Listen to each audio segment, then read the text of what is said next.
Hola, muy buenas tardes a todos. Muchas gracias por acompañarnos esta tarde a presentar que es el primer libro de Cristina Rivera Garza publicado por el Colegio Nacional y además su primera lección inaugural a la institución. Ahorita les contamos brevemente qué significa esto. Bueno, gracias por acompañarnos. Es una tarde muy especial para nosotros y nos acompaña, además de la autora, quien todos conocen y no tengo mucho que decir sobre ella para que pueda introducirla. Nos acompaña Alina Peña Iguarán, quien es profesora investigadora del Departamento de Estudios Socioculturales del ITESO y miembro del Sistema Nacional de Investigadores. Se doctoró por la Universidad de Boston en el Departamento de Estudios Hispánicos con una investigación sobre guerra, memoria y subjetividad en el caso de la Revolución Mexicana, a partir de textos autobiográficos. Realizó el proyecto de investigación postdoctoral en el Colegio de la Frontera titulado Poéticas de las Excedencias, Arte y Frontera en Tijuana.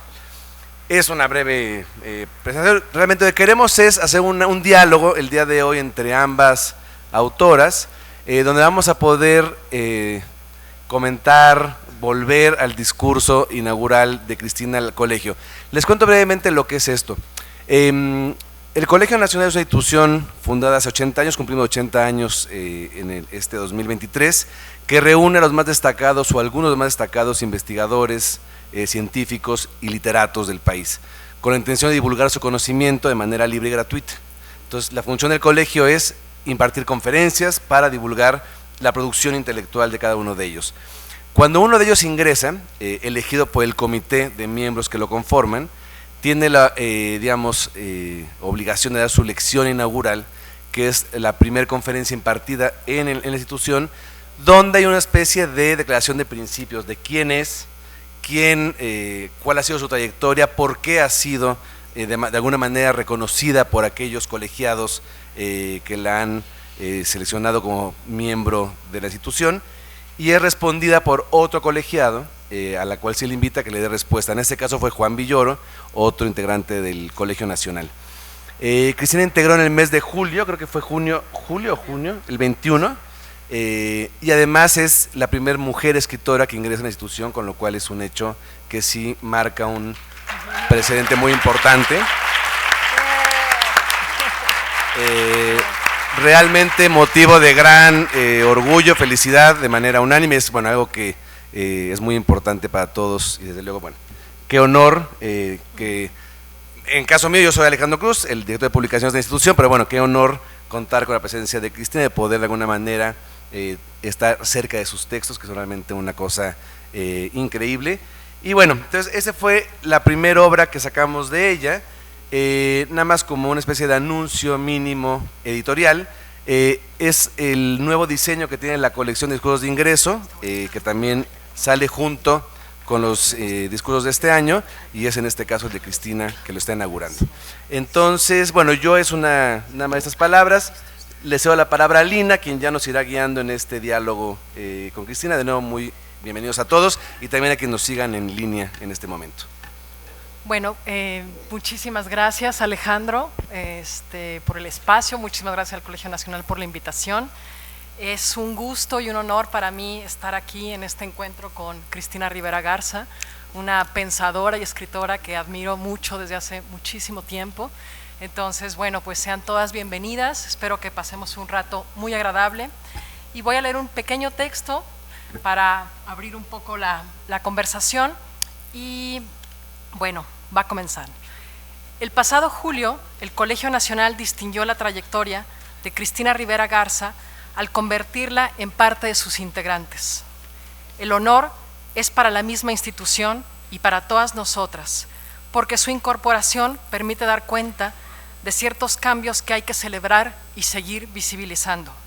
El primero es que su trabajo abre una discusión. No solo es la primera escritora, como ya decía Alejandro, en formar parte del área de artes y literatura, que ya por sí mismo este tema levanta interrogantes que habría que considerar, sino que con su trabajo escritural, la literatura mexicana permite romper sus fronteras territoriales. Es decir, reconocer que la literatura de México sobre México se escribe más allá de sus límites geográficos. Para mí, este es objeto de mucho interés, porque su nombre y sus textos intervienen en los marcos de la identidad literaria y abren el canon, lo rompen o lo hackean. Es una suerte de interrumpir tradiciones que deben reconfigurarse para reconocer nuevos modos de pensar la relación entre escritura, sus temas y formatos, y dar cara de una manera distinta a la política. Y es que no solo se trata de sumar una voz, sino de permitirnos que con ella podamos sostener nuevas preguntas y discusiones para pensar la relación entre escritura, política y memoria. En no pocos momentos, Rivera Garza ha mencionado la urgencia de hacer visibles otros relatos que interrumpan los marcos históricos que nos permiten interpretar nuestra realidad. No se trata solamente de pensar en una política de la literatura en cuanto a una gestión cultural que administre la expresión artística para dar rostro a un interés de una política identitaria, donde quepen las nociones de pueblo, lo nuestro, el folclore, sino de una literatura política, es decir, una escritura que intervenga los entramados históricos de esas representaciones, que coloque en el centro los cuerpos que han transitado por el rabillo del ojo de la historia con H mayúscula. Y no se trata de suplantar una figura por otra, por ejemplo, las mujeres por los hombres, el indígena sobre el criollo, sino de mostrar, evidenciar los hilos que han sostenido esa trama por tanto tiempo y a su vez rehabitar los movimientos de las resistencias. Se trata de cambiar el ángulo de la mirada para ver de otra manera y después colocar otros mundos posibles. En 2013, recién que volví a México después de estar 10 años en Estados Unidos, leí Los muertos indóciles. En ese momento, este país llevaba 7 años de ocupación militar bajo la política de seguridad nombrada la guerra contra el narcotráfico. Y quizá no imaginábamos lo que vendría después de otros 10 años, me refiero al momento en el que estamos hoy. Pero ya en aquel momento, Rivera Garza permitía que la escritura se implicara con toda su materialidad para reconfigurar su ejercicio, pensar desde el dolor social las heridas y las máquinas de producción de muerte. Frente a esta necromáquina, como Rosana Reguillo conceptualiza la violencia contemporánea, emergen las contramáquinas, esas necroescrituras, en palabras de Rivera Garza, que buscan la desposesión sobre el dominio de lo propio, es decir, el cuestionamiento de la figura de autor y del arte como producto de una genialidad individual y única, pero también los modos de circulación, las formas de producir relatos. Esto lleva a explorar el adentro y el afuera de la escritura, a cuestionar sus complicidades, materialidades, tecnologías y a convocar una multiplicidad de voces que en diálogo y tensión producen nuevos encuentros y modos de estar frente a la catástrofe. Esto nos hace pensar que el arte nunca va solo, que no se limita a su exhibición y a su compra, sino que participa de tensiones culturales y sociales vivas a las que se debe, de donde abreva y con las que confabula. Cuerpos indóciles y después el compendio de ensayos titulado Dolerse, textos desde un país herido, colocan desafíos para la literatura que me parece Rivera Garza ha continuado desarrollando en su labor como historiadora, como profesora, como escritora migrante, una labor que cada vez está más poblada de otros registros y materialidades. Así pues, en 2023, Rivera Garza sigue con el problema, parafraseando el título de la feminista filósofa Donna Haraway. Es decir, seguir pensando las violencias, las ausencias, las historias soterradas, los desplazamientos forzados. Esto supone caminar por un trecho muy delgado, porque tiene que burlar, por un lado, bueno, en realidad tiene que burlar dos seducciones. Por un lado, la fantasía que vendrá, una fuerza providencial futura que resolverá la crisis, un Mesías, un avance tecnológico como promesa de avance y de evolución, pero tampoco significa caer en el pesimismo de la inacción, ese cinismo amargo que dice, ya no hay nada que hacer, vamos a morir todos, ¿para qué molestarnos si el futuro nos alcanzó y no fue la promesa que pensamos? No, ninguna de las dos opciones. Seguir con el problema supone sostener la vida y sostener la muerte, a partir de generar implicaciones y colaboraciones concretas con otras y con otros, inclusive con los objetos u otras especies. Aprender a devenir con aquello que nos rodea y, más aún, construir narrativas no para hablar de lo dado, sino para contar con y desde lo silenciado. Este principio ético es una de las claves para disputar los regímenes de verdad que nos habitan. Continuando con la propuesta de Donna Haraway y territorializando nuestro lugar, implica pensar en México más que desde México. Supone entonces también hacer presente el pasado convocado por la memoria. Esto nos urge abrazar el tiempo en su complejidad y no en su linealidad, poner en juego el recuerdo para pensarnos ahora y contrariar las representaciones dominantes de lo posible. En su discurso de ingreso al Colegio Nacional, y que ahora se publica, Rivera Garza hace venir a Gloria Anzaldúa y a José Revueltas, ambos escritores incómodos, indóciles y desobedientes, una por ser chicana, feminista, lesbiana, y reclamar desde ese lugar una mexicanidad al borde de los márgenes, y el otro por sus apuestas de lucha siempre desbordando los límites de las prácticas políticas institucionalizadas. Pero antes de eso, la autora hace venir un pasado afectivo, el de sus ancestros, que desarraigados por la precarización se hacen de un lugar en el norte del país. Fueron migrantes. El traslado genera un relato diaspórico que no se limita al punto de partida ni al de llegada.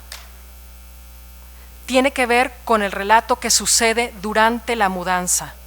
El espacio diaspórico, lo comentábamos hace unos días presentando un libro sobre arte y migración en la Ibero Santa Fe, tiene que ver con el entre, con el in-between, con lo indeterminado, con aquello que está en el medio del adentro y el afuera, de la pertenencia y la extranjería, de la obediencia y el desacato, de la locura y la cordura, de la individualidad y la colectividad. Y en el caso de la literatura, esto permite abrir los géneros y las disciplinas para producir nuevas prácticas de escritura, nuevas relaciones estéticas con la realidad. Juan Villoro, en su espléndida respuesta al discurso de Rivera Garza, menciona atinadísimamente que, y cito, su escritura es fronteriza por los temas que aborda, pero sobre todo por el cruce de géneros y técnicas, crea un insólito campo de significados, un espacio híbrido que incorpora voces ajenas y renuncia a la tradicional hegemonía del autor. Esto es así porque habitar la frontera tiene que ver con asumir desde el margen una mirada crítica para cuestionar e indagar las zonas cómodas de lo que ha ocupado el lugar simbólico del centro. Implica iluminar las zonas oscuras de nuestra historia, de nuestros cuerpos y de nuestras subjetividades. Por lo anterior, no es casual que Cristina Rivera Garza invite a la cena a Anzaldúa y a Revueltas, dos figuras cuyas vidas y escrituras son más que un ejercicio artístico dentro de una industria cultural. Son apuestas donde la política y el compromiso ético con lo imposible movilizan su fuerza de trabajo.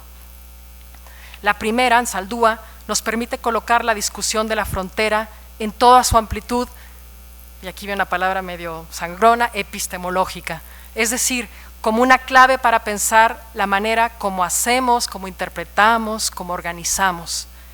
Anzaldúa, con el libro Borderlands de New Mestiza, despliega una escritura desfundante de los mitos originarios de la nacionalidad, la identidad y los sentidos comunes que tristemente apaciguan las preguntas. El segundo abre otra clave, Revueltas, la de la memoria y el archivo como herramienta de potencia ante el tiempo, es decir, herramientas que ayudan a dislocar la continuidad dada como verdad y entonces interrumpir con otros relatos. En el discurso podrán encontrar a un José Revueltas joven, maravillado por la posibilidad de una revuelta de campesinos reclamando y luchando por condiciones laborales dignas. La tercera parte del discurso vuelve a lo más íntimo, a lo afectivo biográfico y a la vez colectivo.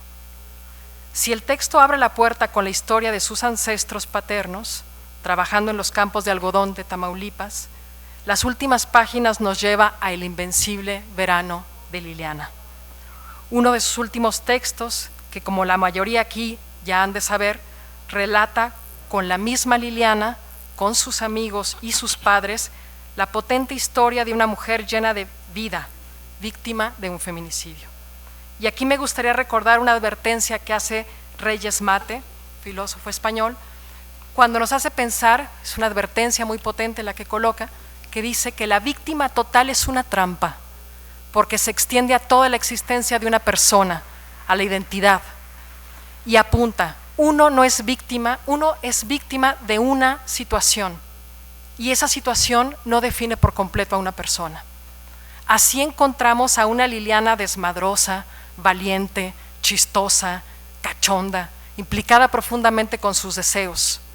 Sostener la potencia de su vida no quiere decir negar el feminicidio, pero sí dar cuenta de que ella, su cuerpo, sus amigos, sus amores desbordan el tiempo del victimario. Por el otro lado, es un texto que tuvo que esperar casi 30 años para ser escrito y publicado. Tuvo que esperar hasta que hubiera un eco social que lo abrazara, un lenguaje colectivo proveniente de los movimientos feministas para encontrar resonancias y una conversación activa. Me resulta profundamente conmovedor el tiempo de la espera y el tiempo de la presencia de nuestras muertas y nuestras ancestras,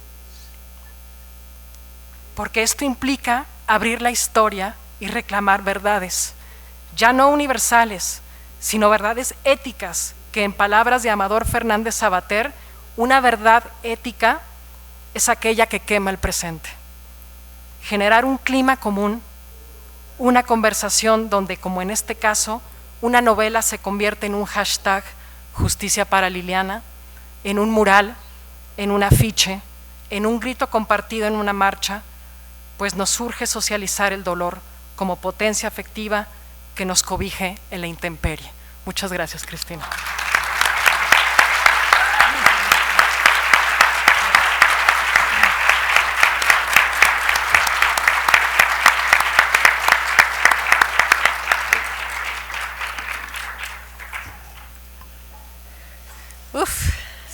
¿Qué tal, ¿Qué tal está Alina? Muchísimas gracias por ese texto maravilloso, Alina.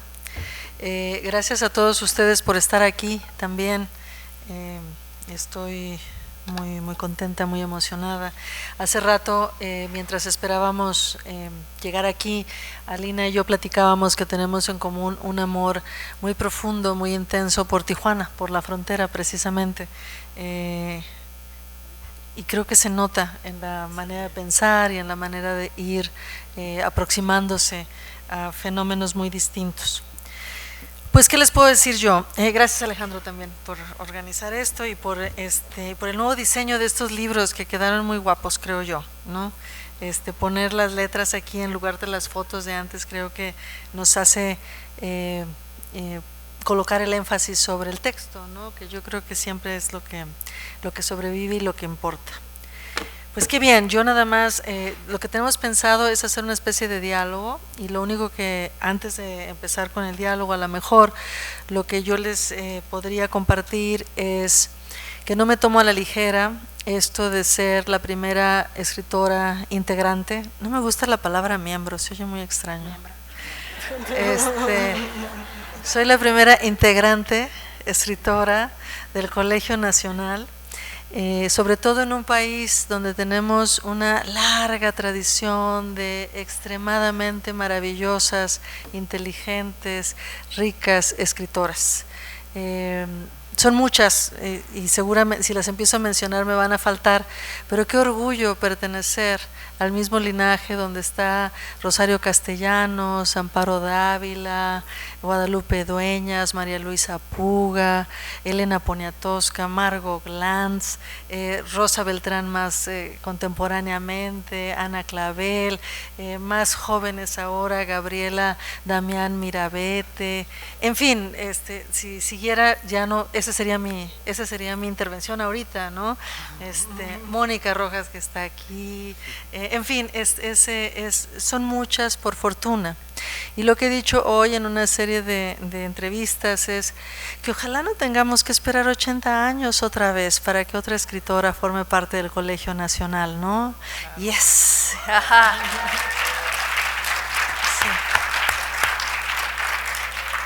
Sí. Y ojalá que estas puertas que se van abriendo continúen abiertas, que no se crea que ya somos muchas, ya les ponemos mucha atención, ya quieren estar en todos lados, siempre están hablando.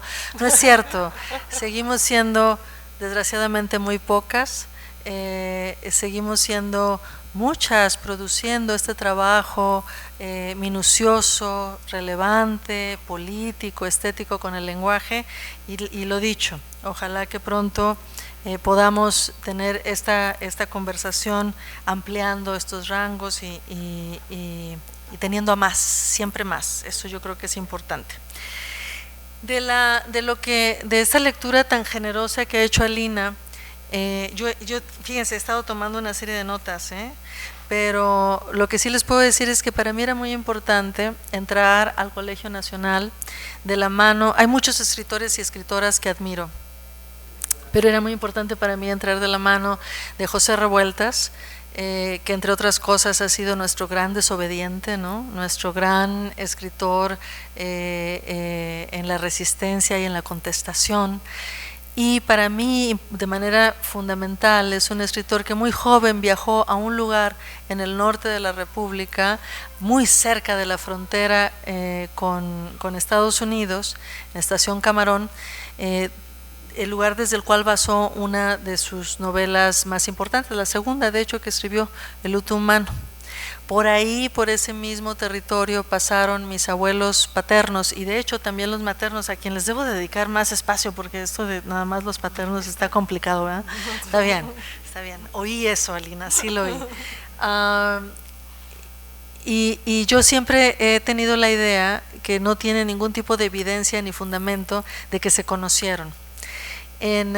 Cuando Revueltas estuvo y participó en una huelga de trabajadores agrícolas en esta área, habló ahí de trabajadores indígenas. Y yo cuando primero leí esta novela dije, no, esta es una proyección totalmente chilanga de Revueltas. O sea, estaba en el norte, pero no se había dado cuenta que estaba en el norte. Y ya analizando las historias, analizando la demografía, las rutas migratorias, me doy cuenta que igual que mis abuelos indígenas que habían partido de San Luis Potosí, igual el haber estado ahí en Estación Camarón le había permitido a Revueltas hacer un diagnóstico y ver realmente, leer en estos rostros y en este trabajo una desposesión que ha alcanzado a las comunidades indígenas desde muchas generaciones atrás, ¿no? Entonces dije, bueno, finalmente no era una proyección chilanga, era realmente estar en su sitio, ver bien, observar con cuidado. Y claro, no me podía faltar Gloria Anzaldúa. Yo que he vivido tantos años en Estados Unidos, ya más de 30 años, es una presencia necesaria, es una presencia urgente, su palabra nos ha enseñado a leer a la frontera y a lo fronterizo de maneras contemporáneas y de maneras extremadamente relevantes. Entonces yo no puedo entrar a ningún lado, menos al Colegio Nacional, sin la mano de estos dos. Y ya de manera personal, yo últimamente, como se han dado cuenta, no voy a ningún lugar a donde no vaya Liliana Rivera Garza, entonces teníamos que estar también juntas ahí. Hace ratito, en otra reunión que tenía con una amiga muy querida, también una escritora y pensadora, Cristina Burneos, que está aquí presente, hablábamos de la importancia de la posvida de los muertos, de cómo los muertos nos siguen convocando y siguen haciendo sus cosas. Ayer me escribieron de Roma, me decían que habían organizado como consecuencia de una tragedia que involucraba un feminicidio, habían organizado una marcha dentro de esta ciudad, y ahí estaban las palabras de Liliana y me mandaron sus fotografías. Wow. Y mañana organizaron, va a pasar una lectura colectiva del Invencible Verano de Liliana.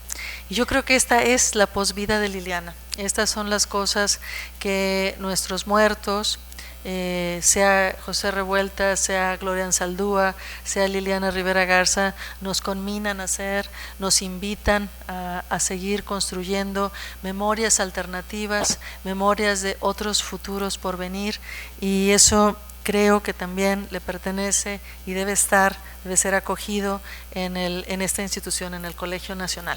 Estamos ahí repensando críticamente el lugar donde vivimos, ¿no?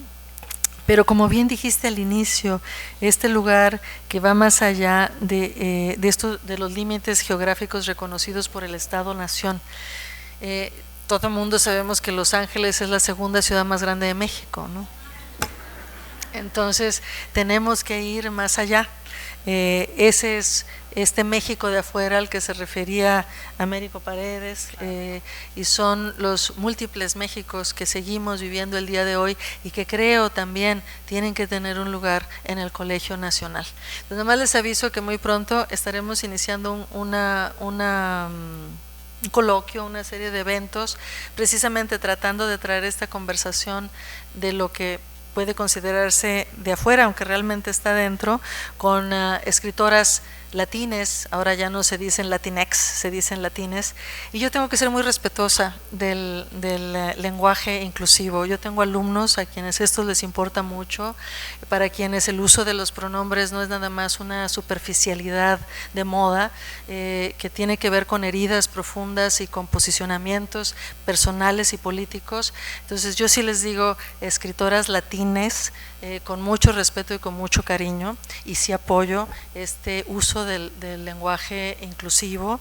Entonces por eso nuestro coloquio se va a llamar Escritoras Latines, y vamos a empezar el 5 de diciembre con Raquel Gutiérrez, hija de salvadoreños, de un madre salvadoreña, madre mexicana, criada en Los Ángeles, poeta y ensayista que vive en Arizona, y que sin embargo yo creo que forma parte de este magma, de esta energía que también nos hace decir México y el español, y más allá de México, pero también dentro del español. Entonces están totalmente invitados. 5 de diciembre va a ser televisado, ¿cómo se dice? Va a estar en línea, transmitido, o sea, televisado. Estoy en siglo XX completamente, qué horror, qué horror con los bulbos, total. Híjole, cuando uno no quiere saca el cobre, ¿verdad? Ni modo. El 5 de diciembre, entonces ojalá, si están en la Ciudad de México, lleguen al Colegio Nacional, que es un edificio maravilloso en el centro del país, y va a estar en línea el 5 de diciembre, entonces ahí vamos a empezar esta conversación que para mí surge desde aquí, desde el discurso de ingreso, y bueno, ojalá que pasen muchas cosas. Muchas gracias Alina, y entonces continuamos con la conversación. Gracias.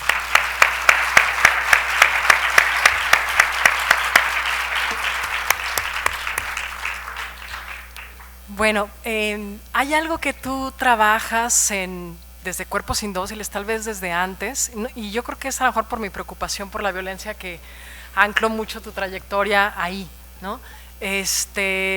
No porque sea un quiebre ni nada, sino porque me parece que es una suerte de parada, ¿no? Como que jalaste el freno de mano y dijiste, hay que pensar estas implicaciones. Y a partir de ahí vienen una suerte como de propuestas, de prácticas que tienen un montón de nombres, ¿no?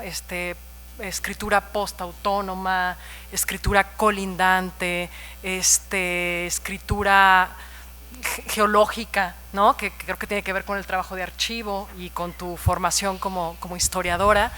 Y creo que por ahí me está faltando otras de estas, como de este combo de escrituras que piensan lo dialógico como algo fundamental para poder escribir un relato o para poder producir arte, y por arte entiéndase la ampliación y de los modos de hacer. Quería, no sé si nos puedes contar un poquito más de cómo fue que fuiste llegando a estas conceptualizaciones de la escritura para ir desmontando la figura de la autora genial, única, montada en su torre de marfil y interpretando el mundo, sino más bien como de esta escritura que se asume hackeada, ¿no? Yeah. Totalmente, y digo hackeada pues, también por las nuevas tecnologías sociodigitales. Si por ahí pudieras. No, con desarrollar. muchísimo gusto, y de hecho eso nos va a llevar ya todo lo que nos resta del tiempo. Saben que hay esta idea todavía muy predominante, muy poderosa, de el autor genial, individual, solitario, viéndoselas con sus fantasmas y sus demonios, y al que vemos, y me refiero en masculino, no nada más por pura casualidad, ¿no? Al que vemos usualmente en estas fotografías con muchos libros detrás, ¿no? Claro. Y viendo hacia el infinito. Esto es, claro, es una idea que le queda muy romántica, sí, que le quedaba muy bien. Pues a los hombres de la clase media que vivían en las ciudades y que era muy autocomplaciente decir, pues soy escritor porque pues cumplo todas este tipo de características. Pero imagínense que yo era fronteriza, mujer, de una familia sin abolengo, entonces iba a ser muy difícil que creyera en esa explicación, ¿no? Era como estarme disparando en el pie, decir que tenía que encontrar otra manera de explicar por qué me gustaba escribir, por qué estaba escribiendo y por qué insistía en escribir. Entonces desde aquí, desde esa necesidad, digamos personal pero a la vez social, ¿no? Tenía que encontrar otra manera de explicar esto. No podía decir, bueno, es que así nací, ¿no? Y no puede decir, bueno, es que me tocó, lamentablemente soy genial, ¿no? Tenía que, porque bueno, en mi casa no había una gran biblioteca, si no tenía que trabajar para poder vivir, no tenía todas las características que se supone que quedan muy bonitas en este estereotipo. Entonces, claro, lo que tenía que hacer es decir, ¿por qué? ¿Por qué alguien como yo puede escribir? ¿Por qué alguien como yo sí puede dedicarse a esto? Y una de las cuando hicimos el discurso de ingreso al Colegio Nacional, una de las frases que más me conmovió es que me nombraban, como a todos los integrantes del colegio, maestra de la nación. Y así como que yo estoy muy orgullosa de ser profesora, es un trabajo al que le he dedicado mucho tiempo y es con mis alumnos con quien he pensado mucho en cómo es posible que toda esta ralea de periféricos que viven en otro país, hablando un idioma y luego otro, teniendo que explicarse continuamente quiénes son y qué hacen, cómo es que nosotros terminamos interesadísimos, completamente apasionados en esto y cómo es que lo seguimos haciendo. Y yo creo que fue en estas conversaciones, en salones de clase muy horizontales, ¿no? Donde empecé a pensar con ellos en otra forma de explicación, no en una escritura individual, ¿no? Que se hace a solas, tentando a la posteridad, sino en una escritura colectiva, comunitaria, una escritura que es una práctica constante, una escritura que también es un trabajo, no un empleo, sino un trabajo de estar produciendo y reproduciendo nuestra realidad, las condiciones en las cuales seguimos trabajando, ¿no? Una escritura en la que el lenguaje no es una propiedad individual del escritor, sino una energía y un magma, un territorio, ¿no? Que compartimos y que tomamos de alguna manera prestado de comunidades enteras de hablantes. Y luego entonces una práctica que establece un ida y vuelta, una relación también incluso de responsabilidad con el entorno. Y a mí eso me permitió sentirme bien, ¿no? Posarme sólida sobre esto que estaba haciendo y que quería continuar a hacer y que quería que otros también pudieran seguir haciendo, no solo dentro de los límites del Estado-Nación de México, sino desde estos otros Méxicos de afuera que son tan importantes económicamente, lo sabemos, y también culturalmente. Y entonces lo que resultó fundamental fue criticar de entrada, subvertir la idea del autor solitario y ubicar a la práctica de la escritura como eso, como una práctica que se hace con el cuerpo, no solo con la mente, no es una actividad abstracta, no es una inspiración, sino una práctica que compartimos, ¿no? Y que puede afectar, que nos pone en una posición de afectar y de ser afectados por nuestro entorno. Yo soy historiadora también por entrenamiento y de formación, tal vez, y si algo distingue a esta profesión, a este oficio, es la familiaridad con el archivo. He trabajado mucho con archivos institucionales, como por ejemplo el de los archivos del manicomio La Castañeda, a partir de los cuales escribí y publiqué mi primera novela, Nadie me verá llorar, pero también he trabajado mucho con lo que he llamado archivos de los afectos, que son esta colección de documentos más personales que van más allá del Estado, y que distintas comunidades o individuos van coleccionando, no solo en su identidad o en su subjetividad como sujetos de Estado, ¿no?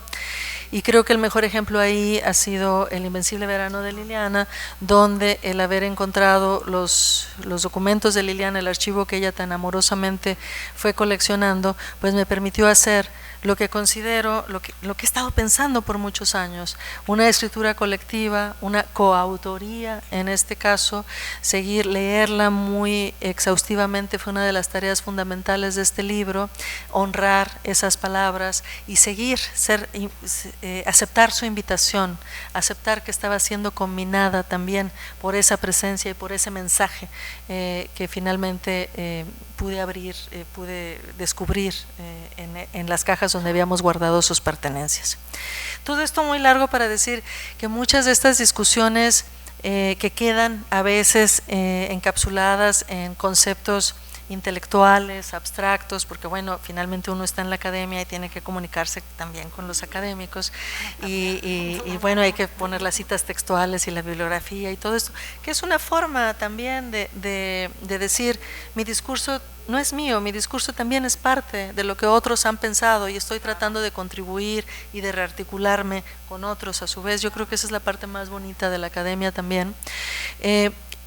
Y a veces ideas predominantes, no necesariamente críticas de la labor de los escritores, como que nos alejan, nos justifican el no poner atención a esta colectividad de la que formamos parte.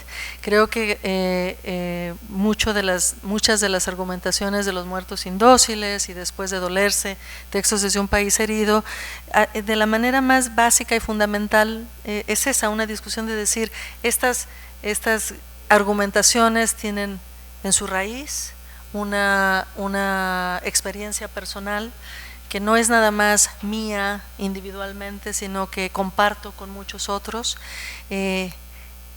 Lo que sucede entre la experiencia de los otros y lo que termina en el papel es una trayectoria complejísima y está minada por toda una serie de peligros epistemológicos, políticos y estéticos. Yo creo que como escritora es mi responsabilidad pensar muy bien, observar muy bien y reaccionar de inmediato en cuanto puedo en todos los peligros de este trayecto, ¿no? De lo que va de la experiencia de otros, porque siempre escribimos con otros y sobre otros, a los papeles que después dicen aquí que los hice yo, ¿no? Bueno, aquí en este caso con Juan también, ¿no? Creo que pensar en eso, complejizar esa trayectoria es lo que permite que yo esté aquí frente a ustedes diciendo que soy una escritora. Y si no pensar en eso, creo que estaría en falta yo misma, ¿no? Si los otros escritores y escritoras tendrán sus propias formas de aproximarse al oficio, para mí es fundamental. Y en el programa de doctorado de escritura creativa en español que tengo el privilegio de dirigir en la Universidad de Houston, esa es una de las discusiones fundamentales y de las que nadie se escapa. Tenemos que pensar en eso. Cada quien llegará a su conclusión, cada quien ejercerá, le pondrá su sello, ¿no? como persona pensante y creativa, pero es una trayectoria por la que tenemos que pasar. Oye, y en ese sentido, por ejemplo, todo el trabajo de archivo que hiciste con los documentos de tu hermana, de Liliana, ¿cómo cambió tu relación con ella? Qué bonita pregunta. En el Invencible Verano de Liliana, mi idea fundamental era, yo cuando abrí la caja donde estaban los documentos de Liliana, tuve una especie de sobrecogimiento, una sensación de muy abrumadora, muy sobrecogedora de su presencia, no abstracta, no metafórica, sino material. Estaban ahí los papeles que ella había escrito y que nadie había tocado y que yo estaba tocando en ese momento. Entonces era como, wow, estamos aquí una y otra cerca en el tiempo. Yo a Liliana, bueno, a partir de eso yo lo que quise en el libro es que a partir de una historia que por desgracia conocemos bien, la única manera que encontraba como mecanismo para la escritura, para subvertir esa narrativa omnipotente patriarcal que victimiza, que responsabiliza y culpabiliza a las víctimas y exonera a los perpetradores. Y yo dije, bueno, lo que yo quiero es esta presencia. Yo quiero que cada lector, cada lectora tenga la sensación de que Liliana está ahí con ella, justo como yo siento eso en este momento. Todas las decisiones que tomé estéticas tienen que ver con ese momento. Los lectores y lectoras van descubriendo a Liliana, ¿no? Poco a poco. Pero claro que yo también. Yo a Liliana la conocí como mi hermana menor y convivimos, claro, muchísimo, pero si ustedes son parte de familias mexicanas o en general de cualquier familia, saben que lo que conocemos de nuestras madres y padres, primos y allegados, a veces creemos que conocemos mucho y los psicoanalistas hacen bien en recordarnos que no conocemos nada de ellos, incluso ni de nosotros mismos, ¿no? Tenemos que hacer un trabajo para llegar ahí. Y yo creo que el leer y el recorrer, el honrar, el transcribir, el poner atención a la escritura de Liliana me permitió descubrir estas otras múltiples personas con las que conviví, pero a quienes no conocí del todo, ¿no? Entonces yo sabía que Liliana era una ávida lectora, no sabía que leía tantísimo más. Sabía que le gustaba la arquitectura, las artes visuales, no sabía que escribía más que yo en esa época. O sea, yo estaba estudiando sociología y mi interés, por supuesto, era cambiar el mundo, cosa que no da tiempo para escribir. Y ella estaba escribiendo notas, cartas, relatos. Hace poco acabo de descubrir que publicó un artículo en un periódico local cuando tenía 15 años, es decir, cosas que a lo mejor supe en su momento y que se me fueron olvidando. Y sabía que era una muchacha dicharachera y de buen talante, pero no tenía idea de este sentido del humor, ¿no? Así como cábula, como le decían sus amigos, ¿no? Cortante, crítico, y qué bien. Entonces, parte de la escritura del libro ha sido el gran privilegio de tenerla de regreso, de reconocerla, de enfrentarse a lo nuevo, y de también aceptar que ahí está en su post-vida, haciendo de las suyas, teniendo iniciativas por sí mismas a las que trato siempre de acudir. Cuando publicamos el libro, especialmente cuando lo publicamos en inglés, me preguntaban, ¿qué es lo que quieres del libro? Yo decía, bueno, yo lo que quiero es que Liliana, en inglés es I want Liliana to go places, ¿no? Quiero que viaje, que vaya a lugares. Y lo que pasa es que está viajando demasiado y yo ahorita ya necesito descansar un poco, pero esa ha sido parte, yo creo que es lo que nos dan los libros, ¿no? La literatura también, una oportunidad de reconocer lo que llevamos dentro y no sabemos, y de imaginar esto indecible que está ahí, y que podemos compartir. Si tenemos suerte, lo compartimos como enigma, ¿no? no como programa ni como principio, sino también como un enigma que nos ata. Eso. Y creo que ya nos tenemos que ir, ¿no? Sí, Sí. me llegó completo. Sí. Sí, la verdad, a ver, no, espera, todavía. Tenemos 5 minutos, yo tengo un par de preguntas, pero creo que conviene aprovechar el momento de tener el contacto con Cristina para abrirlo al público. Exacto. Tenemos 5 minutos que creo que es importante abrir, digamos, la conversación con ustedes. Lo único es para redondear un poco al margen de lo que ya anunció Cristina de sus conferencias y actividades en el colegio, es que si la transmisión es www.colnal.mx, la página web, y las redes sociales de Facebook e Instagram son colnal.mx, para que sigan la programación general del colegio, desde luego, y los ciclos que vienen de Cristina desde diciembre, y ya no para esto.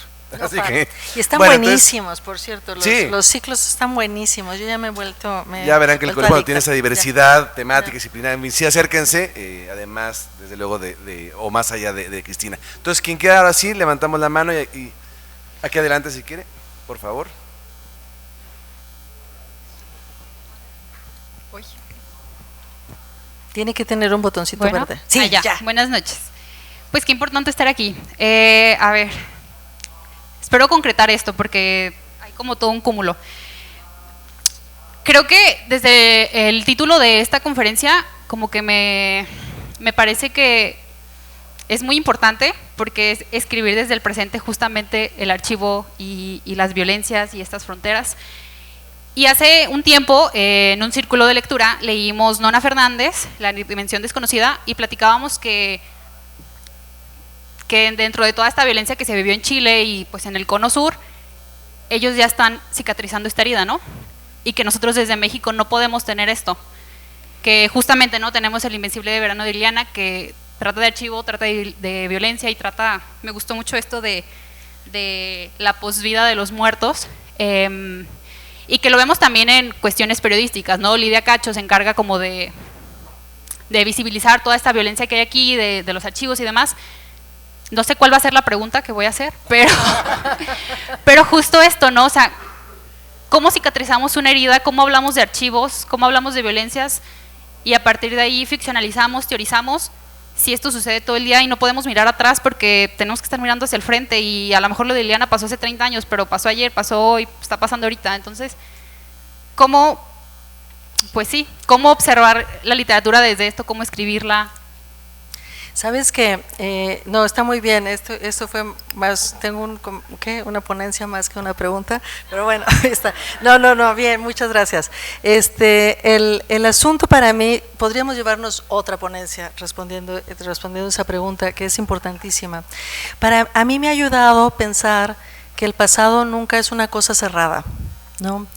Hay un autor que yo seguí mucho en su tiempo, Milorad Pavich, que decía que el pasado siempre estaba a punto de ocurrir. Y pensar eso, ¿no? De las cosas no están cerradas, no están completas. Hay un montón de fuerzas y energías que han sido ya sea aplastadas o silenciadas en estos supuestos pasados, que nosotros podemos ahora desde el archivo, desde la investigación, desde la conversación, desde la entrevista, volver a activar. Entonces a mí me gusta mucho pensar en eso, que estamos sobre una tierra que contiene todas esas presencias, nada se ha ido, nada se ha borrado, ¿no? Y yo veo mucho parte de mi responsabilidad el buscar formas de reactivar eso que sigue ahí, que está aquí, pero que necesita atención, que necesita escucha. Y por eso digo que muchos, que escribo mis libros pensando en ellos como espacios de escucha. Las voces están ahí, las experiencias están ahí, están a lo mejor en distintos estratos de la realidad sedimentadas bajo nuestros pies, pero están en el aire también, ¿no? Están en la atmósfera que respiramos. Poner atención, poner una minuciosa atención es parte de lo que nos convierte en escritores, creo yo.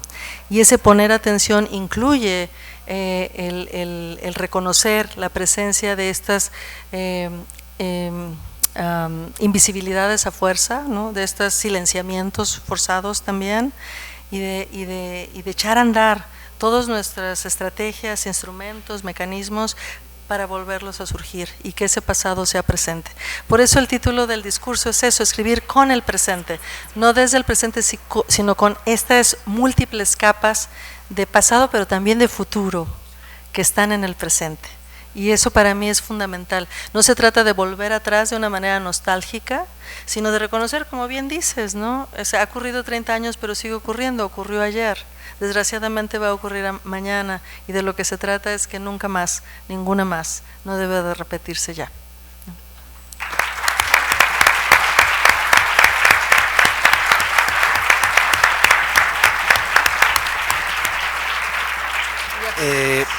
Muchas gracias a todos. Ahora sí, el tiempo es implacable, discúlpenme. Afuera podemos vernos, está a la venta el discurso, estará Cristina firmando ejemplares. En caso de que nos muevan, porque luego nos permiten estar aquí, nos pasaremos al stand K8, ahí seguirá firmando ejemplares en caso que tengamos que movernos, así que los esperamos y podrán conversar con Cristina un poquito. Muchas gracias a todos y buenas tardes. Muchas gracias por estar aquí, hasta luego.